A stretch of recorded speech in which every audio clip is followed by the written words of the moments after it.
Hello friends, स्वागत है आपका। आज हम पढ़ने वाले हैं फ्रियोन्स के बारे में। फ्रियोन्स क्या होते हैं और उनके कितने प्रकार होते हैं और ये कैसे बनते हैं, इनके क्या क्या उपयोग हैं, इन सबको इस वीडियो में हम जानेंगे। तो आइए शुरू करते हैं। सबसे पहले फ्रियोन्स होते क्या हैं। तो फ्रियोन्स एक्चुअली कार्बन के हैलाइड्स होते हैं। हैलाइड्स मतलब जो हेलो तत्व होते हैं जिनको हम फ्लोरीन, क्लोरीन, आयोडीन, ब्रोमीन जो होती है, ये सारे हैलोजन कहलाते हैं। तो कार्बन अगर हैलोजन्स के साथ क्रिया करता है तो हेलो एल्केन्स बनते हैं। हेलो एल्केन्स जिनको कार्बन के हैलाइड्स भी हम कह सकते हैं। तो जो कार्बन के हैलाइड होते हैं बेसिकली अक्रियाशील ज्वलनशील गैस या द्रव हो सकते हैं। जैसे CCl4 अक्रियाशील है लेकिन क्या है, ये ज्वलनशील है और एक प्रकार से द्रव है, विलायक है। विलायक के रूप में प्रयोग किया जाता है इसका लेबोरेटरीज के अंदर। तो फ्रियोन्स कार्बन के हैलाइड होते हैं। अब ये जो कार्बन के हैलाइड होते हैं ये भी दो प्रकार के होते हैं। अब यहाँ पे देखते हैं, एक तो होता है सरल carbon halide, simple carbon halides जो होते हैं, ये एक ही प्रकार का हैलोजन तत्व कार्बन के साथ जुड़ा होता है।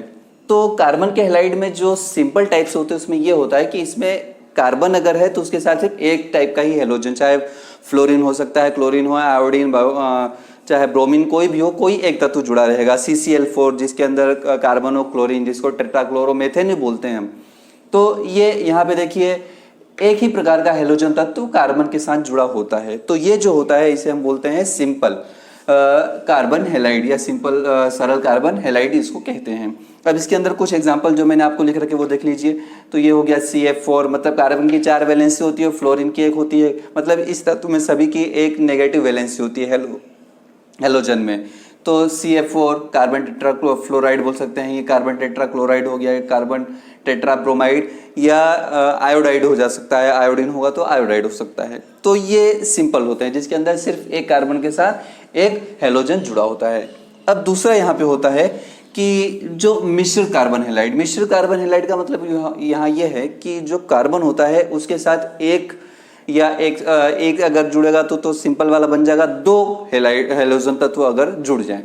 तो यहाँ पे देखिए, तो कार्बन के साथ 2 भिन्न हैलोजन तत्व जुड़ने से, जिनमें स्पेशली फ्लोरीन और क्लोरीन अगर जुड़ता है तो बना यौगिक क्या कहलाता है, MCH, मतलब मिक्स कार्बन हैलाइड या स्पेशली फ्रियोन्स कहलाते हैं।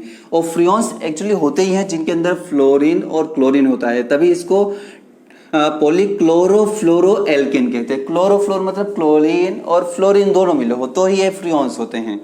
तो स्पेशली अगर दो अलग अलग हैलोजन अगर किसी कार्बन परमाणु से जुड़ते हैं तो वहां पर मिश्रित कार्बन हैलाइड बनते हैं। और अगर उसमें भी अगर फ्लोरीन और क्लोरीन जुड़ता है तो वो क्लोरोफ्लोरो एल्केन या क्लोरोफ्लोरो कार्बन या फ्रियोन्स कहलाते हैं।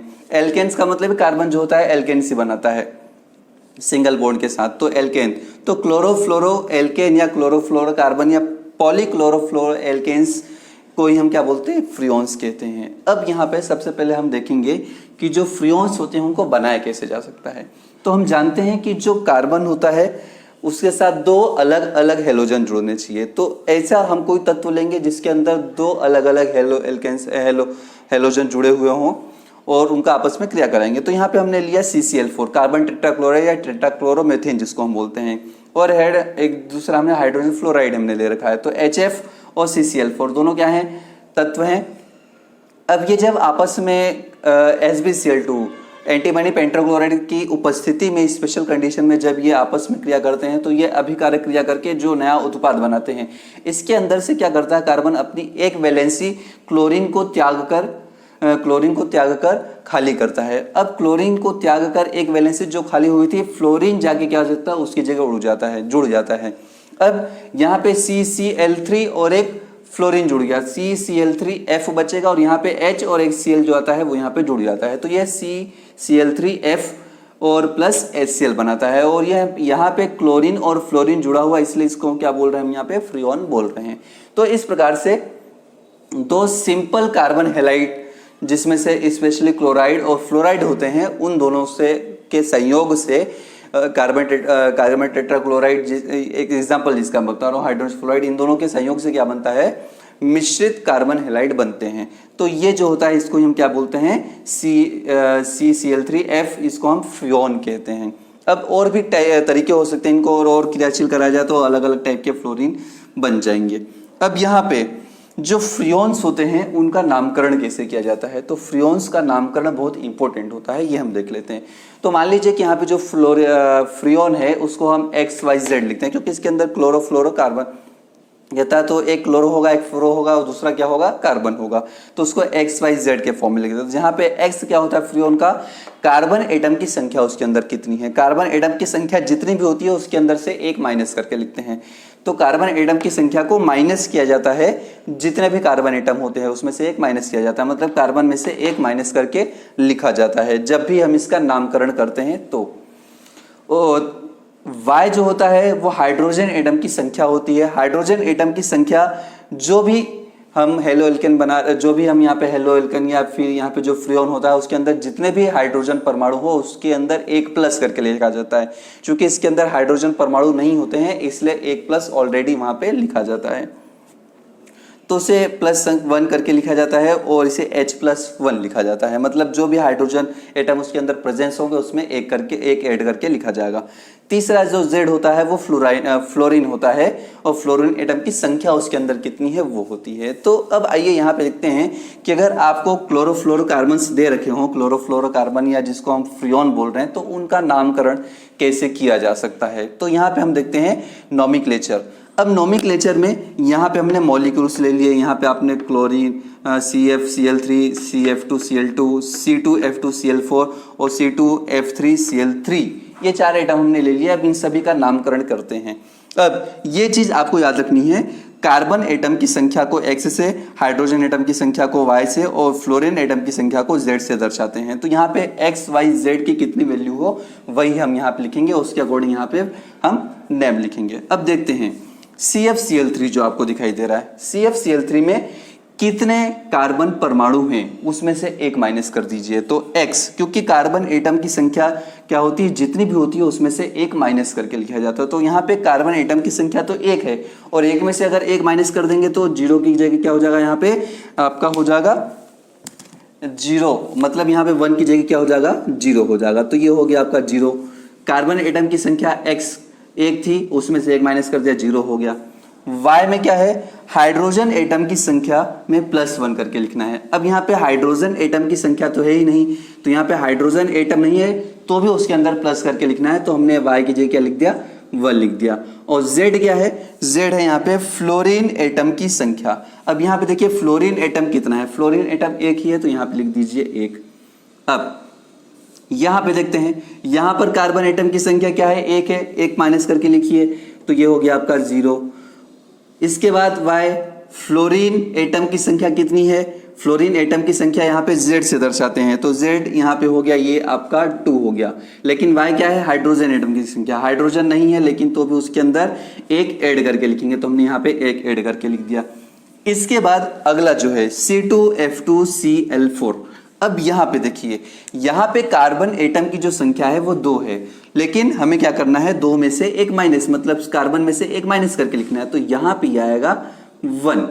इसके बाद Y, हाइड्रोजन एटम की संख्या कुछ भी नहीं है तो ये हो गया यहाँ पे 1, क्योंकि हाइड्रोजन एटम में एक प्लस करके लिखते हैं। और फ्लोरीन एटम की संख्या, फ्लोरीन एटम की संख्या क्या है, यहाँ पे 2 है तो ये लिख दीजिए 2, ये 2 हो गया। अब इसके अंदर वापस वही कार्बन 2 है तो यहाँ पे लिखेंगे 1, एक माइनस करके। यहाँ पे हाइड्रोजन 1 लिखेंगे, नहीं है तो भी एक प्लस करके लिखेंगे। और फ्लोरीन 3 है और 3 है तो यहाँ पे हम क्या लिखेंगे, 3 लिखेंगे। अब यहाँ पे देखिए क्या है, देखना है, यहाँ पे जो भी आपको YZ के नंबर होते हैं उनको ही हम क्या करते हैं, मतलब XYZ के जो नंबर होते हैं वही हम यहाँ पे देख के लिखते हैं। तो यहाँ पे जो ये है इसको फ्रियोन 1111, मतलब इसको हम बोलेंगे फ्रियोन 11, फ्रियोन 11। यहाँ पे 1 2 है तो ये हो जाएगा फ्रियोन 12 हो जाएगा। ये 112 ये हो जाएगा फ्रियोन 112 और ये हो जाएगा फ्रियोन 113, तो ये हो गया आपका फ्रियोन 113। इस प्रकार से नामकरण जो होता है फ्रियोन्स का कर दिया जाता है। इसके अंदर ये जो बेसिक चीज है ये आपको मालूम होना चाहिए कि कार्बन को कैसे लिखना है, हाइड्रोजन को कैसे लिखना है, फ्लोरीन को कैसे लिखना है। क्लोरीन यहाँ पे क्लोरो जो होता है उसका यहाँ पे काउंटिंग नहीं होती है। तो इस प्रकार से ये जो नंबर दिखाई देते हैं इसके आधार पर ही क्लोरोफ्लोरोकार्बन या फ्रियोन्स के नामिक्लेचर जो होता है, नामकरण जो होता है वो किया जाता है। अब इनका जो उपयोग है वो देख लेते हैं। बेसिकली कार्बन के जो हैलाइड्स होते हैं, स्पेशली जो फ्रियोन्स होते हैं, ये वायुमंडल के अंदर जो गैसें होती है बाहरी, जो जिसको हम बोलते हैं अवरक्त किरणें, जो सूर्य की होती है उससे बचाने वाली जो परत होती है सूरज की, उसको ओजोन लेयर जो होती है उसको नुकसान पहुंचाती है। तो वैश्विक स्तर पर इस प्रकार के जो फ्रियोन्स जिनके अंदर पाया जाता है, जो पेंट होते हैं, पेंट के डिब्बे जो होते हैं, रेफ्रिजरेटर या कूलिंग करने वाले जितने भी सामान उनके अंदर होता है, तो इनके ऊपर जो पेंट के डब्बे होते हैं या फिर और जो बहुत तेजी से फ्रियोन्स का फॉर्मेशन करते हैं उनके ऊपर बैंड लगाने की कोशिश की गई है। और इनका जो उपयोग होता है वो प्रशीतक के रूप में, जैसा कि मैंने आपको बताया, रेफ्रिजरेटर या फिर एसी जो होता है, एयर कंडीशनर, इन सब के अंदर इसका उपयोग किया जाता है। दूसरा CCl4 का विलायक तथा आग बुझाने के रूप में प्रयोग किया जाता है। एक्चुअली CCl4 जो होता है ये अक्रियाशील होता है, क्योंकि हम जानते हैं अक्रियाशील ये होते हैं, और अक्रियाशील विलायक के रूप में इसका लेबोरेटरी के अंदर प्रयोग किया जाता है और इसका प्रयोग आग बुझाने के रूप में भी किया जाता है। अगला CF4 जो होता है ये निम्न ताप पर अगर कोई टेम्परेचर, मतलब लो टेम्परेचर को अगर मेजरमेंट करना है तो उसके अंदर जो थर्मामीटर यूज किया जाता है उसके अंदर CF4 का प्रयोग द्रव के रूप में किया जाए। CF4 द्रवीय रूप में उस थर्मामीटर के अंदर प्रयोग किया जाता है। तो इसके आधार पर इन सब के उपयोग को हम समझ सकते हैं। और भी बहुत सारी चीज़ें होती हैं, लेकिन यहाँ पे कुछ उपयोग जो इंपॉर्टेंट है वो हमने यहाँ पे पढ़ा। अगर ये वीडियो आपको अच्छा लगा हो तो इस वीडियो को लाइक कीजिए, शेयर कीजिए, सब्सक्राइब जरूर कीजिए चैनल को, और एक बार इसका स्क्रीनशॉट ले लीजिए आप। और अगले वीडियो तक के लिए आपको जय हिंद।